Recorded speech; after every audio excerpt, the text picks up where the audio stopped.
2029 ஜனாதிபதியாக வருவதற்கு தகுதியுடைய நாமல் ராஜபக்ச மரக்கறி சாப்பிடுறவராம். அவர் விளையாட்டில் தான் கவனம். என்ன விளையாட்டுன்னு சொல்லல, ஃபிக்ஸ்ட் டிபாசிட் செய்யுங்க, ஷேர் மார்க்கெட்ல ஷேர்ஸை வாங்கி போடுங்க. எங்களுக்கு வீட்டில் உடைகிற புட்டுவையே மாத்துறதுக்கு வக்கு இல்லாம இருக்கிறோம். அங்கேயே சேஸ் இல்ல எங்களுக்கு. இதங்க அங்க கொண்டு வரும். அதுவும் 19-20 வயதுண்டா ஏழு படிச்சுட்டு வந்துட்டேன். அப்ப எங்கால காசு நாமளுக்கு? நாங்களும் தான் மாங்குன்னு உழைக்கிறேன். எல்லாரும் நாட்டு நடப்ப பாக்குற மக்கள் எல்லாம் இடைக்கும் பங்கு சேர்ந்த பக்கமே போகல. இவர் ரணில் விக்ரமசிங்க போகண்டு வெளிக்கிட பொம்படிக்குது. மஹிந்த ராஜபக்ச அந்த சம்பவம் நடந்து ஒரு குறிப்பிட்ட டைம்ல போற நண்பகல் நேரத்துல வாராரு. இப்படி ஒரு பெரிய அனர்த்தம் நடந்த உடனே என்ன அவர் அந்த இடத்துக்கு துணிவா போன? ஸ்ரீலங்கா பொதுஜன பிரமுனம் மொட்டு கட்சி எக்ஸ்போர்ட் மொட்டு இருக்கு, டி-ஷர்ட் அணிந்த நிறைய பேர் அந்த இடத்துல இருந்தாங்க. ஒரு பெரிய அனர்த்தத்துல, அதாவது ஒரு பெரிய குண்டு வெடிப்புல மொட்டு மலர்ந்தது. மலர வச்சுட்டானுங்க. அதான் நடந்திருக்கு. அப்படியா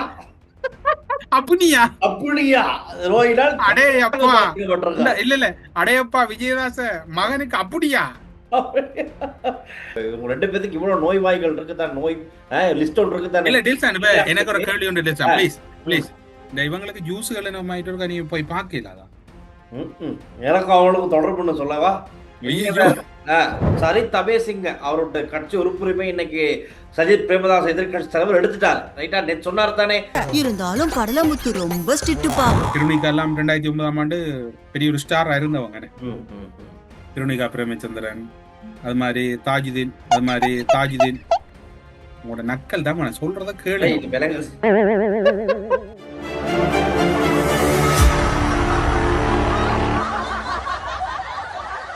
ஜூன் 27ஆம் தேதி குளோட்டன் நகரிலே சுவிஸ் அரீனாவிலே என்னுடைய இசை நிகழ்ச்சி நடக்கவிருக்கிறது. Be there and we are all waiting to see you all. Sri Kalimata ஜோதிடம் உலக புகழ்பெற்ற ஜோதிடர் பண்டித் மகாராஜா. காதல், கல்யாணம், உத்தியோகம், வியாபாரம், கல்வி, குழந்தை பாக்கியம் மற்றும் மந்திர சூனிய பிரச்சனைகளுக்கு நிரந்தர தீர்வு.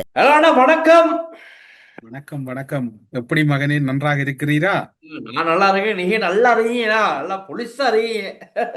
அது இன்றைக்கு உண்மையில இலங்கையில் நடக்கிற சம்பவம் எல்லாம் பார்த்தா யாருக்கு டில்சான் மகிழ்ச்சியா இருக்காரு. இன்றைக்கு ஐரோப்பிய நாடுகள், குறிப்பா இன்றைக்கு நாங்க இருக்கிற நாட்டில எல்லாம் 36 செல்சியஸுக்கு மேல வெப்பம்.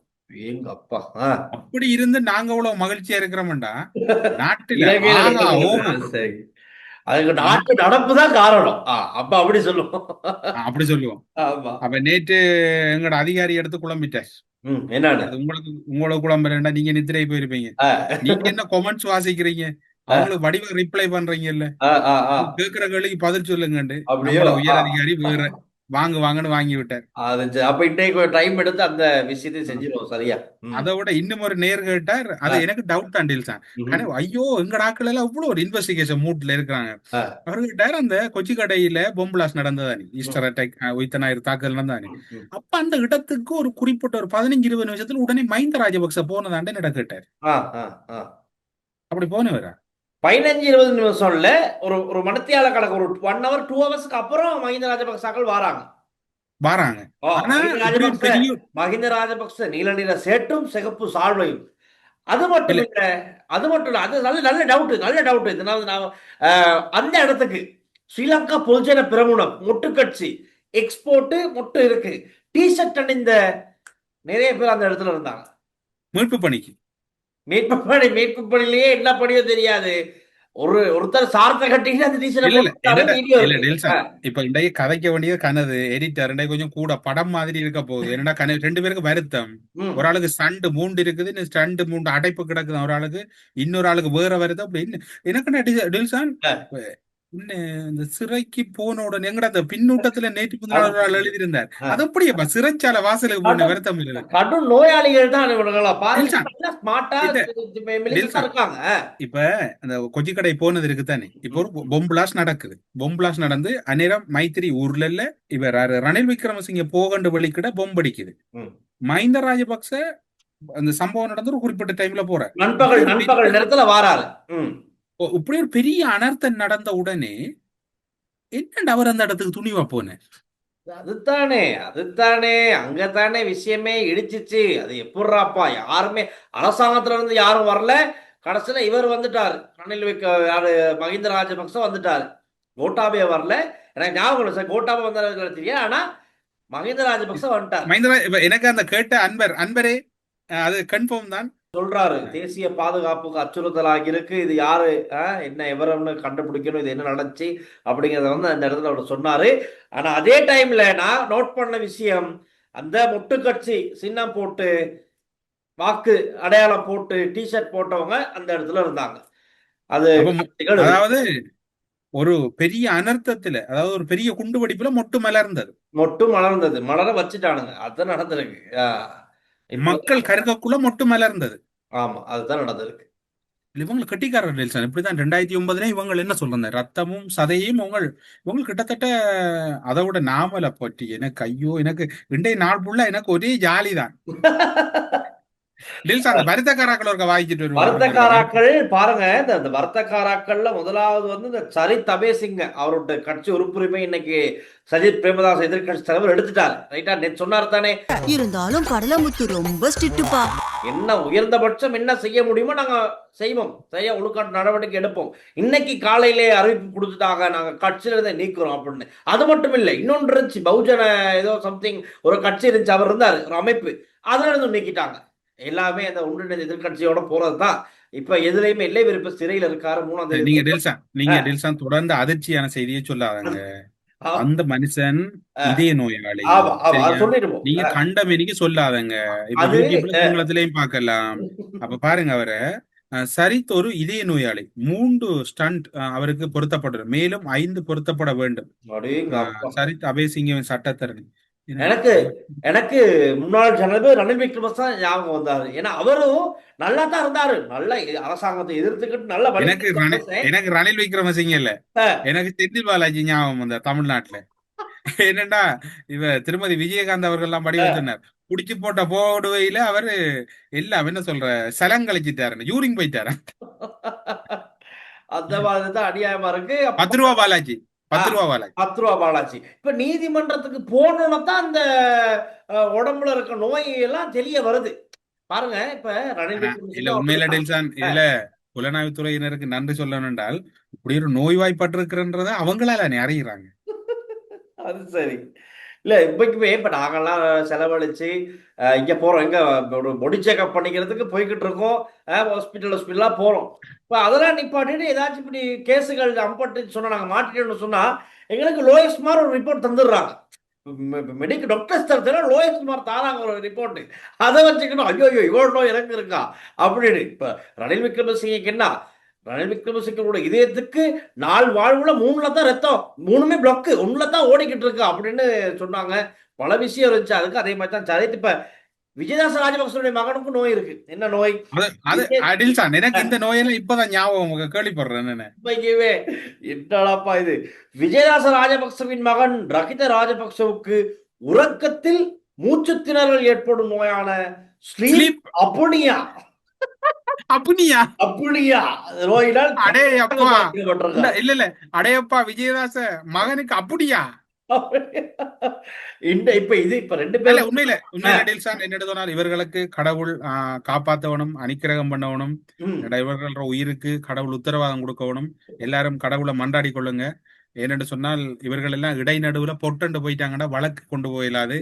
ரஜித்தாவோட விடயத்துல அந்த டைம்ல விஜயதாசவும் அந்த ஊர்ல நின்றதான் மகனோட தொடர்பு. இப்ப இந்த கேஸ்ல அப்படின்னா 12 கோடி பெற்றிருக்காங்க. எதுக்கு? அரக்காட்டா வந்து நார்மலா கொஞ்சம் அவர் ரிலாக்ஸ் பண்றதுக்கு, டிஓல இருந்து விலக்கிட்டு ஒரு சாதாரண கைதியா வைக்கிறதுக்கு தான் பிளான் நடந்திருக்கு. அதுக்கு அரக்காட்டோட வைஃப் கிட்ட டீலிங்க பேசி கடைசியில் அவனுக்கு செஞ்சு இல்லை.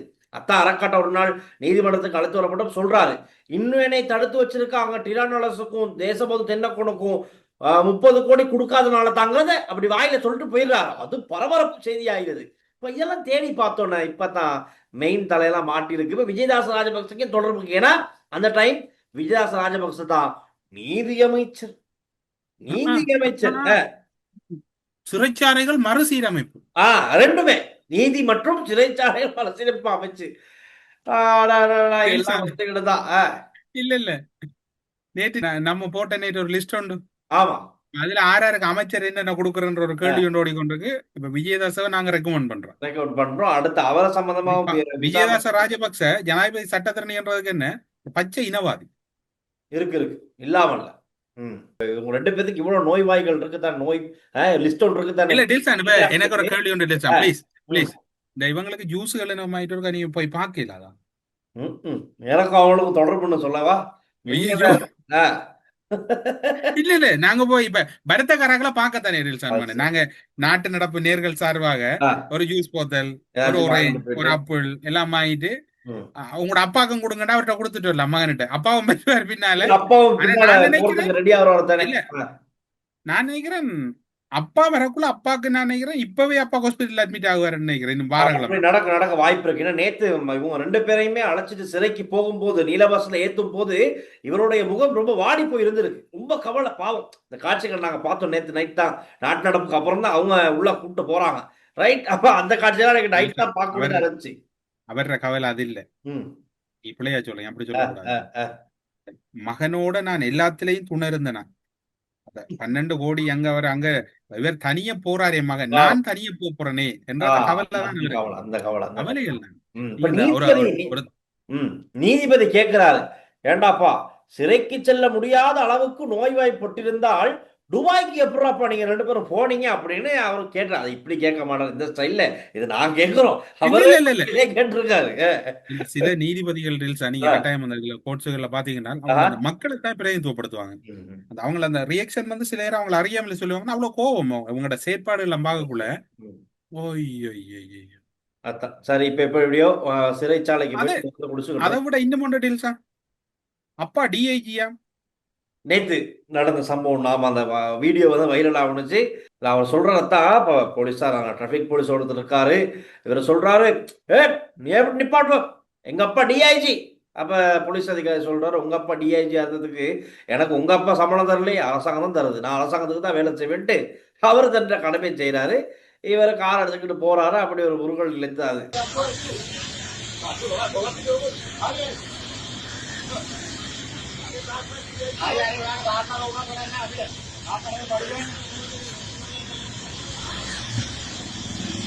அது நிறைய பாராட்டப்பட்டுச்சு. அந்த போலீஸ் அதிகாரி நிறைய பேர் பாராட்டி இருந்தாங்க. உங்களுக்கு இப்படித்தான் இருக்கணும், இந்த மாதிரி ஆபீசர்ஸ் தான் இருக்கணும்.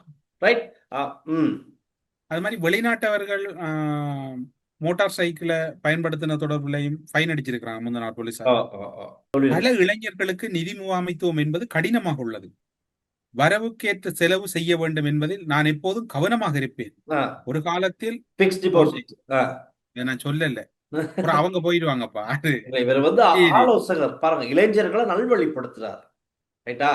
இளைஞர்களுக்கு வந்து ஒரு முன்மாதிரியா இருக்கணும் எப்படிங்கிறத கற்றுக் கொடுக்கிறாரு. இப்ப பாரம்பரியமா இவங்க அரசியல் வந்து வேற தானே. இப்ப வந்து இவர் வந்து இந்த யுகத்துல இருக்க இளைஞர் யுவதிகளை வந்து இந்த மணி சேமிப்போட போங்க இளைஞர்கள் யுவதிகள்ங்கிறத சொல்றாரு.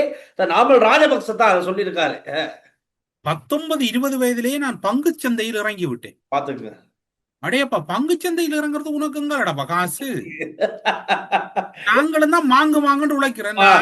எல்லாரும் நாட்டு நடப்ப பாக்குற மக்கள் எல்லாம் இன்றைக்கு வரைக்கும் பங்கு சந்தை பக்கமே போக இல்லை. விடுவாங்க. உழைச்சு எங்களுக்கு வேர்வோடுது, ரத்தம் ஓடுது, வேலை செய்யக்குள்ள என்ன சொல்ற எவ்வளவு பிரச்சனை வருது. ஆனா ஒரு மக்கள் 19-20 வயதுல நீ பங்கு சந்தையில இருந்தண்டா கொப்பன் நல்லா கொள்ளையடிச்சிருக்கிறான். மரியாதையை சொல்ல வேண்டிய அவசியம் இல்லை. ஆட்சி மாறிட்டா என்ன செய்ய போறீங்கன்னு கேட்டேன். ஆட்சி மாறிட்டா, ஆட்சி மாற விட்டா தானே. அது சரி, மக்கள் விட மாட்டாங்க. அண்ணா பெரிய முதல் ஒண்ணு மாட்டிருக்கு. இந்த முதல்ல என்னன்னு செஞ்சிருக்குன்னு சொன்னா, நாட்டுக்கு டாலர்லாம் அப்படியே அனுப்பியிருக்கு வெளிநாட்டுக்கு. இவங்க சிஸ்டம் தான். உங்களுக்கு ஞாபகம் இருக்கா, அந்த டாலர் வந்து 380 அந்த 400 பவுண்ட்ஸ் எல்லாம் போகல. நான் சொன்னேன், இது இயற்கையா நடக்கல, இது செயற்கையா 3-4 பேர் செய்யறாங்க. கீழே வந்து கணவர் வந்து நோண்டி கொண்டு ஞாபகம் இருக்கா உங்களுக்கு? அந்த முதலையில ஒரு முதலாளி இதுல பின்னுக்கு தோண்டி எடுத்து போனீங்கடா, அதுல பங்கற முடிவு வந்து அப்பாச்சி வீட்டுக்குள்ளா இருக்கு. சொல்ல முடியாது. பல வேலைகள் நடந்திருக்கு. வண்டி வாங்குறதுல இருந்து கொள்வனவு செய்ததுல இருந்து இறக்குமதி நில்சா, செய்து பல விஷயம் இங்க வண்டிக்கு அனுமதி கொடுத்த உடனே கடற்கரை வண்டி வாங்கப்படும். ஆமா. அந்த அந்த விஷயத்தை நம்ம தெளிவா சொல்லிடுவோம். பொருட்களை இறக்குமதி செய்வதாக கூறி 190 பில்லியன் ரூபாவை நாட்டிற்கு வெளியே கடத்திய ஜெப்ரி முகமது ஜூலை 9ஆம் தேதி வரை விளக்கமறியலில். இப்ப நாட்டு நடப்புக்கு நாங்க முந்திட்டோமோ அவங்க முந்திட்டாங்களோ தெரியாது. ஆனா சம்பவம் நடந்திருக்கு. ஜனாதிபதி இந்த பார்லிமெண்ட்ல இந்த விஷயம் சொல்லியிருந்தாரு. நடக்கும் போது டாலர் இப்படி இங்க நாட்டில் இருக்க வேண்டிய டாலர் எப்படி போகுது அப்படிங்கறத கண்டுபிடிச்சதா சொன்னாரு. அது இதுதான், இந்த விஷயம் தான் அது. இது மாதிரி இன்னும் 2-3 பேர் இருக்கிறாங்க டெல்சா. இப்ப நான் இன்னும் ஒரு ஆலோசனையை சொல்றேன். என்ன சொன்னால், இது கொழும்பு நகர்பகுதியிலாம் பல ஏஜென்ட்டுகள் இருக்கிறாங்க. சரியா? அதாவது கருப்பை வெள்ளையாக்குறது, அந்த சம்பவங்களும் கணக்கெடுத்து நடந்து கொண்டிருக்கு டெல்சா. இன்னும் இருப்பாங்க, சரியா தேடி பார்க்கணும். இவரை சரியா முறையா விசாரிச்சா இன்னும் யார் யார் இருக்காங்க, இன்னும் எத்தனை ஏஜென்ட்ஸ் இருக்காங்க அப்படிங்கிறது தெரிய வரும். அப்ப புடிச்சுக்கலாம். ஒரு முக்கியமான செய்தி டெல்சா, சொல்லுங்க. உணவு கட்டுப்பாடு, உடலை எப்படி மெயின்டைன் பண்ணுவது உங்களுக்கு முக்கியம். சரி, எனக்கு முக்கியம் இல்லை. அதுக்கு நீங்க ரோல் மாடல் ஆறு எடுக்க வேணும் நினைக்கிறீங்க.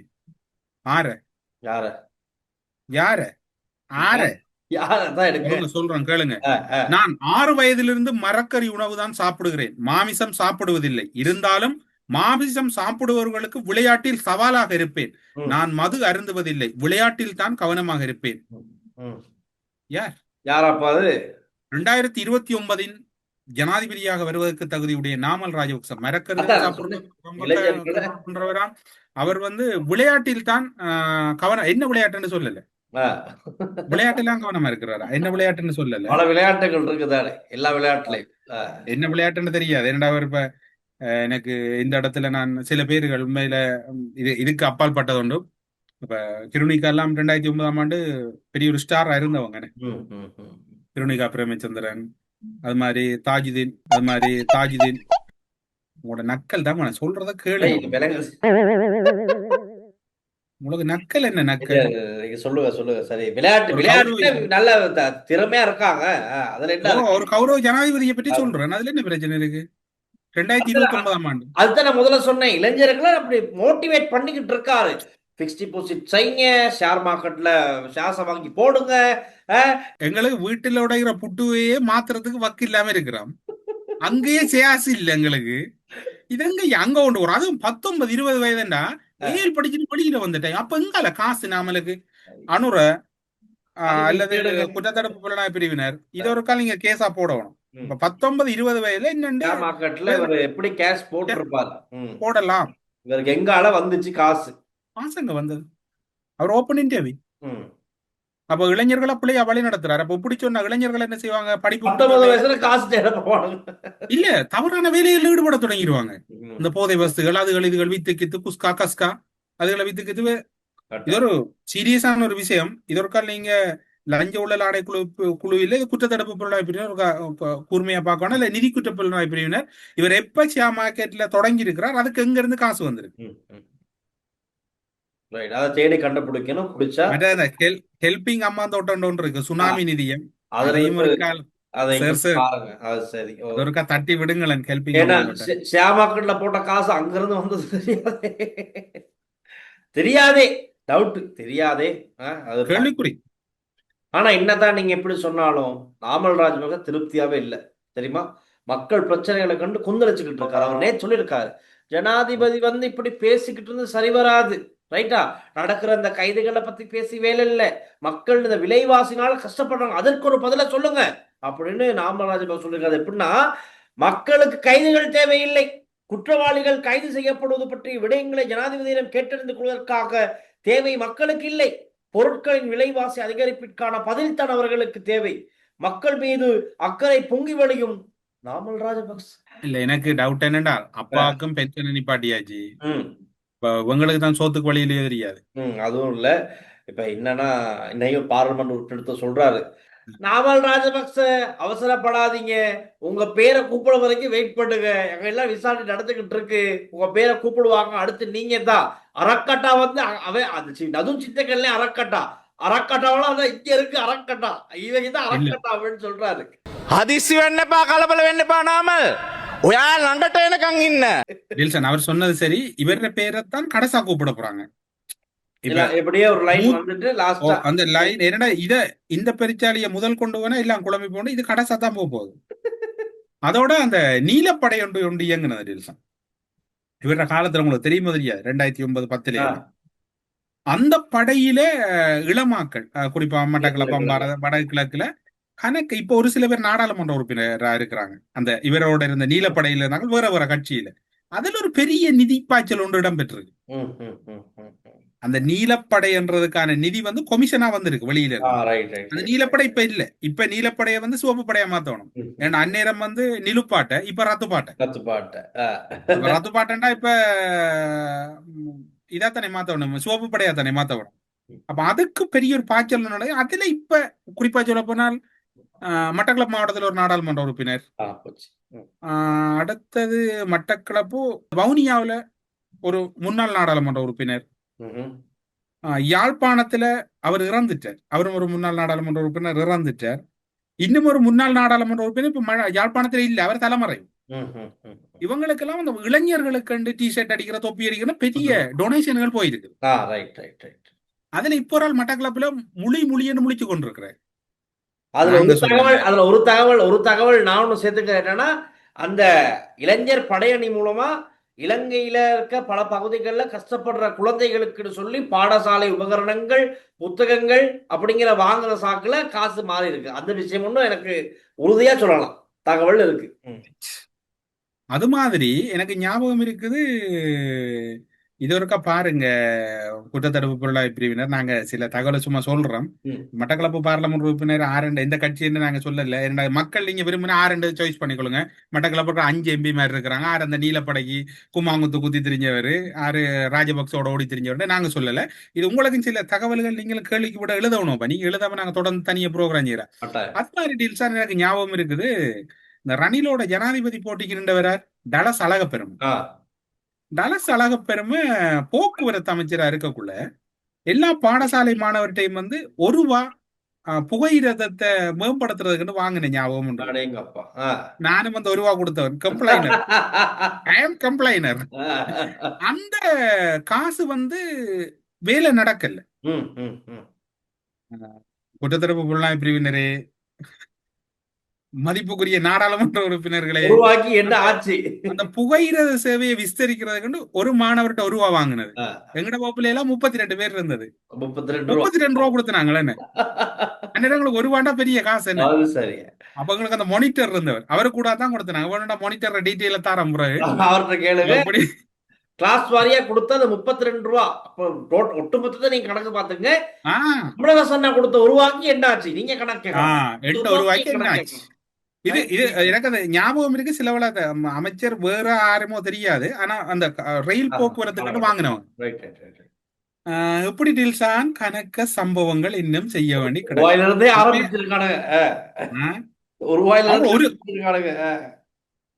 விடலையே பாவியல். ஆனா இன்னைக்கு மலேசியாவில் இருந்து ஒரு முக்கியமான பாதாள உலக பேர் என்ன டில்சான்? அவர் பேரு மாட்டியா, மாட்டினியா அப்படிங்கிறத கேட்கணும். இது மாட்டியா பேரு. கேல்பத்ர பத்மையுடைய ஷூட்டர் அப்படின்னு தான் சொல்றாங்க. மலேசியாவிலிருந்து நாடு கடத்தப்பட்ட பாதாள உலக குழு உறுப்பினர் மாட்டியா கட்டுநாயக்க விமான நிலையத்தில் கைது செய்யப்பட்டு தடுத்து வைக்கப்பட்டுள்ள பாதாள உலக குழு உறுப்பினரான கேல்பத்ர பத்மை என்பவரை துப்பாக்கிதாரியாக செயற்பட்டதாக கூறப்படும் மாட்டியா கட்டுநாயக்க விமான நிலையத்தில் வைத்து கைது செய்யப்பட்டுள்ளார். மாட்டியா மாட்டிக்கிட்டியா அப்படிதான் கேட்கறது. மாட்டிக்கிட்டியா மாட்டியா 1200 லட்சம் ரகிதவிடம் உள்ளது. துபாயில் டீல் தோல்வியடைந்ததால் பணத்தை திரும்ப கேட்டு சண்டை போட்ட கட்டாவின் மனைவி 200 லட்சத்தை மட்டும் சுட்டுக் கொல்லப்பட்ட மிதிகம லசந்த ஊடாக திருப்பி அனுப்பிய சரித்த அபேசிங்க. நீதிமன்றம் நேற்று சும்மா வேற லெவல்ல. ஒரு தரம் நீங்க எங்களுக்கு நாட்டு நடப்பு இல்லாட்டி முறையில மக்கள் பொறுத்துக் கொள்வாங்க. ஒரு நாள் நீதிமன்ற அமர்வுக்கு சென்று வாங்க. இப்படி வழக்கு நடக்கிற நேரத்துல நீங்க போயிட்டு வரோம்னா அந்த நீதிபதியோட ரியாக்ஷனை நாங்க பார்க்கணும். ஏன்னா உண்மையில இந்த நீதிபதிகளை நேற்று ஜனாதிபதி சொன்ன மாதிரி தான் சொல்லணும். நீதிபதி மீது நாங்க அபகீர்த்தி ஏற்படுத்த இயலாது. தற்போது பாத்தீங்கன்னா நீதவான் நீதிமன்றம், மஜிஸ்ட்ரேட் நீதிமன்றங்கள்ற நீதிபதிகள் எண்ணிக்கையெல்லாம் மிக குறைவா இருக்கு. அதுல இந்த வழக்குகள் சில நடக்குது. உண்மையில நீதிபதிகள் அந்த சேர்ல இருந்து சட்டத்தை படிச்சு யோசிச்சு பாருங்க, அது ஒரு பெரிய பணி உண்மையில. உண்மைக்கும். அந்த அந்த அந்த அந்த நேரத்தை நீங்க ஒரு கால் பார்க்கணும் டெல்சா. இவங்களுக்கு என்ன நடக்குதுன்னு. ஐயோ இவங்க நான் ஆனா இன்னும் மட்டும் சொல்லட்டா, கன்றைக்காரர்களும் கவனமா இருக்கு. ஓ கட்டட ஒப்பந்தக்காரர் ஆ கன ஒப்பந்த கன புத்தகம் கேன்சல் ஆக போகுது. ஆஹா, பிரச்சனை கொஞ்சம் வந்திருக்கு அப்ப. இல்ல கட்டின பில்டிங் கனதுல வந்து மூலையில சுவர்ல எல்லாம் இப்பவே மண்ணா வருதுதான்.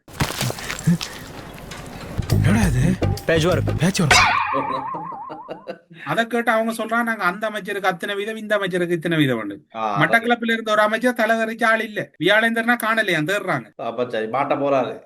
டெல்சா இதுக்கு என்ன பதில் சொல்ல போறீங்க? புகழ்பெற்ற கலைஞர்களை கைது செய்யும் போது முறையான வழிமுறைகளை பின்பற்ற வேண்டும். புத்திக்க பத்திரன அவர் கலைஞரா அந்த கைது இவர்தான் நேற்று செய்ய கவலைப்பட்டாரு, 3 பிள்ளைகள் முன்னுக்கு இப்படியா கைது பண்றது அப்படின்னு.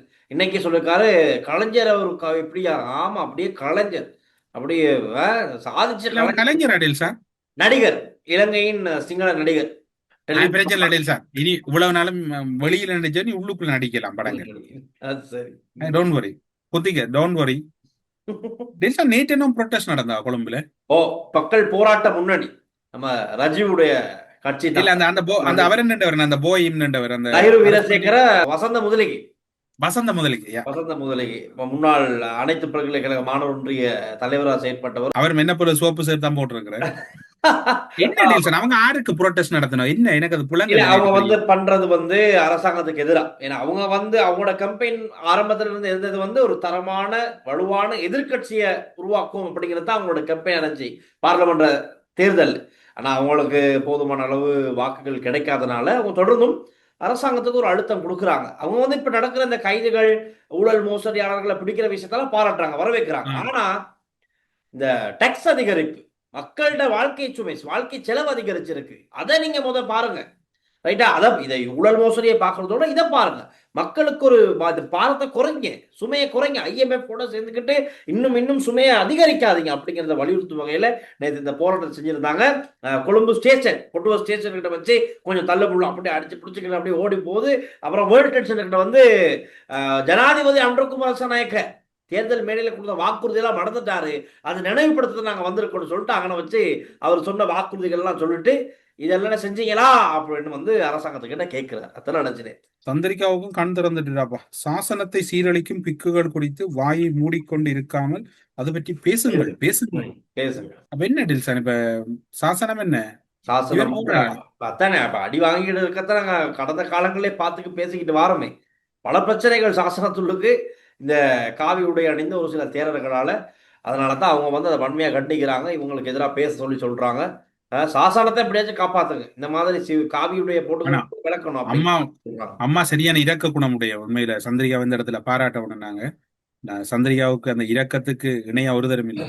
94ஆம் ஆண்டு நான் நினைக்கிறேன் இலங்கை வரலாற்றுல அதிக அளவான வீத வாக்களிக்கப்பட்டது அந்த வருடம் தான்.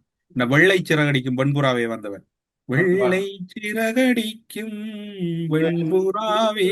ஆனா வெள்ளை சிறகடிக்கிற வெண்புறா வந்து பிறகு என்ன செய்து விட்டானுன்னா ரத்த புறாவா மாறிட்டான், ரத்தம் குடிக்கிற காட்டேரியா மாறிட்டான். இந்த பலாலி தேவாலயமா இருக்கலாம், செம்மணி படகு, இன்றைக்கு நடக்கிற செம்மணிய உண்மையில சந்திரிகாவை அரெஸ்ட் பண்ணுவோம் முதல். அதோட சம்பந்தப்பட்ட பல ராணுவ அதிகாரிகளுக்கு இலங்கையில் இந்த விசாரணை மட்டும் தூதரகத்துக்கு பொறுப்பா போட்டவர் பாட்டு. அதாவது சொல்ல போனால் இன்றைக்கு சந்திரிகா நோநாட்டையும் எங்கடக்கான ஜனாதிபதி சட்ட தனிமார் போய் தமிழ் சில கட்சிகளோட செயலாளர் மாதிரி ஆலோசகரா போற வரலாறு எல்லாம் இருக்குது. அவோட இல்லாம நோனாவோட கதைக்கிறது. அந்த டெல்சா பொதுமக்கள் பாதுகாப்பு அமைச்சர் ஆனந்த விஜயபால ஏதோ ஒரு விடயம் சொல்லி இருக்கிறார். இப்ப கடந்த காலங்கள்ல பாருங்க இந்த மாதிரி சம்பவங்கள்ட்ட நடந்திருக்கு. இப்ப நேற்று நடந்த கைது வந்து ஒரு சாதாரண கைது இல்லை. உண்மைக்குமே நீதியை வந்து இவங்க விலைக்கு வாங்குறதுக்கு, விலை கொடுத்து விற்கிறதுக்கான ஒரு ஏற்பாடை அவங்க பண்ணியிருக்காங்க. இப்ப இந்த கலாச்சாரம் தான் கடந்த அரசாங்கங்கள் இருந்திருக்கு. அதை முற்றாக அழிக்கத்தான் நாங்க வந்திருக்கோம். மக்களுடைய அதிகாரத்தோட மக்கள் எங்களுக்கு கொடுத்துருக்காங்க அதிகாரம், அதை வச்சு நாங்க இதெல்லாம் இல்லாம ஒழிப்போம், மாற்றுவோம் தான் ஆனந்த விஜயபால் அவர்கள் குறிப்பிடுறார். மாற்றிடுமா மாற வைக்கணும், இல்லைன்னா இவங்கள மாத்திடுவாங்க மக்கள் அடுத்த எலெக்ஷன்ல. ஞானசார தேரருக்கு ஜனாதிபதி அதிகாரங்களை பயன்படுத்தி சட்டபூர்வமான முறையில் உரிய பொது மன்னிப்பை வழங்க நடவடிக்கை எடுக்க வேண்டும். உங்களோட சீலை சொல்லி கிடக்கு தில்சான். சீலையா? அது சீலைக்கு அது தேவையில்லாத வேலை. சீலைக்கே அங்க இன்னும் டிராக்டர் கட்சிக்கு ஓட்டு போடுன்னு அதுவும் கேட்டுச்சு எவ்வளவு போடுறமா இல்லை. இப்ப அது மன உளைச்சல் அங்கிட்ட சுத்திக்கிட்டு இருக்காங்க. டிராக்டரை கட்டி இழுத்து வந்து அது பழுதா போயிட்டு உண்மையும். ஆனா ஒரு அறிவிப்பு பிறகு அதையும் சொல்லிடுவோம். 300 கிலோவாட் மற்றும் அதற்கு மேற்பட்ட திறன் கொண்ட கூரை மேல் சூரிய மின் அமைப்புகளை ரூஃப்டாப் சோலார் சிஸ்டம் பயன்படுத்துவோர் ஜூன் 27 முதல் 29ஆம் தேதி வரை பகல் நேரங்களில் தேசிய மின் கட்டமைப்பிலிருந்து இணைப்பை துண்டிக்குமாறு அறிவிக்கப்பட்டிருக்கின்றது. மின்சக்தி மற்றும் எரிசக்தி பிரதி அமைச்சர் இன்னைக்கு பார்லிமெண்டத்தில் இந்த விஷயத்தை சொல்லியிருக்காரு. இதுல கொஞ்சம் எல்லாரும் கவனமா இருங்கன்னு சொன்னால் இது மிக முக்கியமான ஒரு அறிவித்தல். இந்த அறிவித்தலை பின்பற்றுங்க. மின்சார சபை இதனால சரியா இந்த விடயத்தை கையாளாத மின் துண்டிப்புகள் வாரது அதிகரிக்கிறது. கொஞ்சம் எல்லாரும் கவனம் அடையும். ஓகேண்ணா, நாங்க நேற்றைய நிகழ்ச்சியில மக்களுடைய கருத்துக்களை இப்ப பார்க்கலாம். நல்ல சுவாரஸ்யமா நிறைய விஷயங்கள் இருக்கு, வாசிப்போம். அனுர அரசு இவர்களை வாயை திறக்க விடாமல் செயலில் வேகம் எடுக்க வேண்டும். வெல் டன், எக்ஸலண்ட் என்று சொல்லி ஒன்று வந்திருக்குது. அது லண்டன்ல இருந்து வந்திருக்கு. இருவருக்கும் நன்றிகள். வெட்கம், ரோசம், கூச்சமுள்ள மக்கள் இனிமேலும் கடந்த கால அரசியல்வாதிகளை தேர்ந்தெடுக்க கூடாது. இது உங்களோட கருத்து தான்.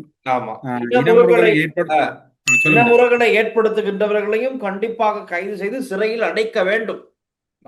அதுக்கு அந்த அந்த இனமுறுகல் தொடர்பா அந்த பின்னூட்டம் எழுதினவருக்கு ஒரு தகவல், அந்த இனமுறுகல் ஏற்படுத்துறன்னு உங்களுக்கு ஒரு சந்தேகம் பெறும் என்றால் அவர்கள் தொடர்புல நீங்கள் அருகில் இருக்கக்கூடிய போலீஸ் நிலையத்தில் முறைப்பாடு பதிவு செய்யும். XY என்ற பெயரை போட்டு நீங்க முறைப்பாடு பதிவு செய்தா அது தொடர்புல நடவடிக்கை எடுக்கலன்னு நாங்க கேள்வி கேட்கலாம். அதை நீங்க செய்ய வேண்டியது உங்களோட கடமை.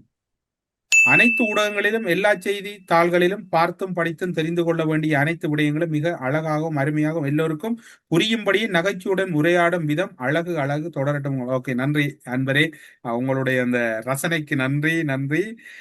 ஊழல்வாதிகளை கைது செய்வதில் மக்களோ அல்லது அரசாங்கமோ மகிழ்ச்சி அடைந்து ஐநாவிடம் தமிழரசு அவர்களிடம் டில்சன் இருவரும் தான் மகிழ்ச்சி அடைகிறீர்கள் போல் புன்சிரிப்புடன் நீங்கள் தர நாட்டு நடப்பு. ஐயையோ, அது எங்களுக்கு இது வேற. நான் தமிழகத்திலிருந்து பார்க்கிறேன். நன்றி என்பரே. முன்னர் பிரபாகரன் என்ற பெயர் சொன்னாலே கைது, இப்போது இல்ல. உண்மையில் அந்த இடத்துல தமிழ்ல தேசிய தலைவரை பற்றி சொல்லணும்னு சொன்னால் அவர் ஒரு இனத்துக்காக போராடினவர். அந்த கைதையும் இந்த கைதையும் ஒப்படையிலாது. அவர் இருந்த காலத்துல அந்த மக்களோட பணத்தை கொள்ளையிடல, ஊழல் செய்யல. அந்த மக்களுக்காகவே தன்னையே முழுமையா அர்ப்பணிச்சு அந்த மக்களோடய வாழ்ந்து அந்த மக்களுக்காக வாழ்ந்து முடிச்சவர். இவங்க மக்கள் ரத்தத்தை இவங்களை அட்டைய போன்றவர்கள். அவர் கிட்டத்தட்ட ஒரு என்ன சொல்ல, அவர் இவங்களோட ஒப்படையிலாது. அந்த காலத்துல அவர பேரை சொன்ன ஏன் கைதுன்னு சொன்னால் அவ்வளவு பயம் இருந்தது. இப்ப ஏன் இவர பேரை சொன்னா கைதுன்னு சொன்னால் இவரை வெளியில விட்டா மக்களுக்கு வைரஸ் வந்துடும். ஆனால் அவர் வேற ரெண்டு பேரும் உண்டா ஒப்படாங்க என்றால் அது ஒரு தமிழ் இனத்தில தலைவர், இது வேற. டில்சான், உங்கள் சிரிப்பை கேட்டாலோ பார்த்தாலோ சந்தோஷம்தான். ஐயையோ, டில்சான் சிரிப்புக்கு ஒரு ரசிகர் பட்டாளமே சிரிச்சு சந்தோஷமா இருப்போம். முடிந்தவரை சிரிப்போம். சிரித்தால் உடல் ஆரோக்கியம். வேற என்ன கிடக்கு? எனக்கு நினைவு இருக்கிறது, மைத்திரியின் ஆட்சி காலத்தில் தனது மனைவியின் இறுதிக்கிரியைக்கு அழைத்து வரப்பட்ட அரசியல் கைதி ஒருவரை விடுதலை செய்ய கோரி யாரும் இல்லாத அந்த பிஞ்சு குழந்தை கெஞ்சி அழுதது. தந்தையை அழைத்து வந்த அந்த சிறைச்சாலை பஸ் வரை வந்து கதறி அழுதது. மைத்திரி மாமாவுக்கு கடிதம் கூட எழுதியது. தாயும் இறந்து தந்தையும் இல்லாமல் அனாதையாக தவித்த அந்த குழந்தைக்காக கடைசி வரை யாரும் இறங்கவில்லை. ஆனந்த சுதாகரன் கிளிநொச்சியை சேர்ந்த அரசியல் கைதி. அந்த குழந்தை அந்த பஸ் அந்த போலீஸ் பஸ்ஸை நோக்கி ஓடின காட்சியெல்லாம் இன்னும் கண்முன் இருக்குது. என்பிபி அரசாங்கத்திடம் நாங்களும் ஒரு தயவான கோரிக்கை வைக்கிறோம் என்று சொன்னால், ஏதோ தவறு இடம்பெற்றது அல்லது அவர் ஏதோ குற்றங்கள்ல ஈடுபட்டிருந்தா அதுக்குரிய கால அவகாசத்தை வழங்கி அவர் விடுதலை உறுதிப்படுத்த. அந்த பிள்ளைகள் ரெண்டு முண்டைக்கு வந்து வயது வந்த பிள்ளைகளா இருக்கிறாங்க. அவரோட அம்மா இல்ல, அப்பா ஜெயில இருக்கிற, பராமரிச்சவங்களும் முண்டைக்கு அவரோட இல்லைன்னு நினைக்கிறேன். எனக்கு ஞாபகம் மட்டின வரையில இந்த குழந்தைகள வாழ்க்கைய எதிர்காலத்தை கருத்துல கொண்டு ஜனாதிபதி ஒரு நல்ல முடிவெடுக்க வேண்டும்ன்றதை எதிர்பார்க்கிறோம் என்று சொன்னால், நீங்களும் ஒரு போராட்ட அமைப்பில் இருந்த நீங்க, ஒரு போராட்டத்தோடையே உங்களோட வாழ்க்கையை அர்ப்பணிச்ச நீங்க, பல இழப்புகளை சந்திச்ச நீங்க, உங்களுக்கு அதுல வலி வேதனை தெரியும். எனவே ஆனந்த சுதாகரன் தொடர்புல நீங்க கட்டாயம் கவனம் செலுத்துவீங்க. இந்த நிகழ்ச்சியை பாக்குறீங்க, பல விடயங்கள் தொடர்புல கேள்வி எழுப்புற மாதிரி இந்த விடயங்களுக்கும் நீங்க பதில் தருவீங்கன்னு நாங்க எதிர்பார்க்கிறோம். சிறைச்சாலையில் இடம் இல்லாவிட்டால் சிறு சிறு குற்றம் செய்து நீண்ட காலம் சிறையில் இருக்கும் அப்பாவிகள் அனைவரையும் விடுதலை செய்ய வேண்டும். அந்த இடத்தை நிறைய நல்ல ஐடியா வேடில்சான். சிறைச்சாலைகள் மறுசீரமைப்பு அமைச்சருக்கு ஒரு ஆலோசனை எங்களுடைய சொல்லியிருக்கிறார். கமெண்ட்டை பாத்துக்க. பசில் அமெரிக்காவிலும் வரி சம்பந்தமான பிரச்சனைக்கு உள்ளாகலாம். அமெரிக்காவுக்கு சட்டங்கள் உலகமெங்கும் பாயும், தப்ப முடியாது. மஹிந்த குடும்பத்திற்கு நிறைய குற்றச்சாட்டுகள் வைத்து கொண்டு போகும் அனுர அரசு ஏன் இன்னும் கைது செய்யாமல் ஏன் தாமதப்படுத்துகின்றது? அப்படி கைதியாகும் தருணத்தில் இவர்களுக்கு ஆதரவளிக்கும் மக்கள் நிலைப்பாடு எப்படி இருக்கும்? அவர்களின் கைதுக்கு இடம் கொடுப்பார்களா அப்படின்னு கேள்வி கேட்டிருக்காரு. ஒட்டுமொத்த மக்களும் சொல்ல முடியாத அவங்களோட சில குரூப்ஸ் இருக்கு தானே, அவங்க எப்படியும் எங்கேயாச்சும் வந்து குளரத்தான் செய்வாங்க. அருமையான அலசல். யாழ்ப்பாணத்தில் ஜாதி பற்றி அடிக்கடி பேசி மதம் மாற்றிய ஒருவர் பற்றி பேசவில்லையே. அவர் ஆரண்ட எங்களுக்கு சொல்லி தாங்க, அவர் எங்களுக்கு தெரியல, நீங்க யார சொல்றீங்கன்னு தெரியாது. அப்படியான சம்பவம் தான். நீங்களும் பின்னூட்டங்கள் எழுதுங்க, அதை நாங்க உங்களுக்காக பேசுறோம். அதே மாதிரி இளங்கோ அப்படிங்கிறவங்க வந்து அபுதாபில இருந்து கமெண்ட் பண்ணிருக்காங்க. அதையும் நாங்க தூர பிரதேசங்கள்ல இருந்து பண்ணியிருக்காங்க. நிகழ்ச்சி பாக்குறாங்க, மகிழ்ச்சி. தொடர்ந்து பாருங்க. எனக்கு இந்த உடைந்த கம்பியை பார்க்கும் போது வாயில் குத்தணும் போல இருக்கு. என்ன சாமா? உடைந்த கம்பியை பார்க்கும் போது கம்பியை நான் காட்டியிருக்க போல நேற்று, அதான் சொல்லியிருக்காரு. ஓகேண்ணா, நல்ல கமெண்ட்ஸ் தொடர்ந்து எழுதுங்க. அந்த கமெண்ட்ஸ் எழுதும் போது உங்களுடைய பேரையும் எழுதி விடுங்க. ஏன்னா அந்த யூடியூப் பேர் வந்து எங்களுக்கு சரியாக அடையாளப்படுத்திக்க முடியாம இருக்கு. ஸோ கமெண்ட் எழுதிட்டு உங்களுடைய பேரையும் கீழே எழுதுங்க. உங்க பேரையும் நாங்கள் சேர்த்து வாசிக்கிறோம். மகிழ்ச்சி தானே, சந்தோஷம் தானே. Right, okay. இன்றைக்கும் உங்களுடைய கடமைகள் எழுதுங்க. மீண்டும் நாளைக்கு சந்திக்கலாம். நன்றி, வணக்கம், பாய். நன்றிண்ணா. பாய் பாய் பாய் பாய் பாய் பாய்.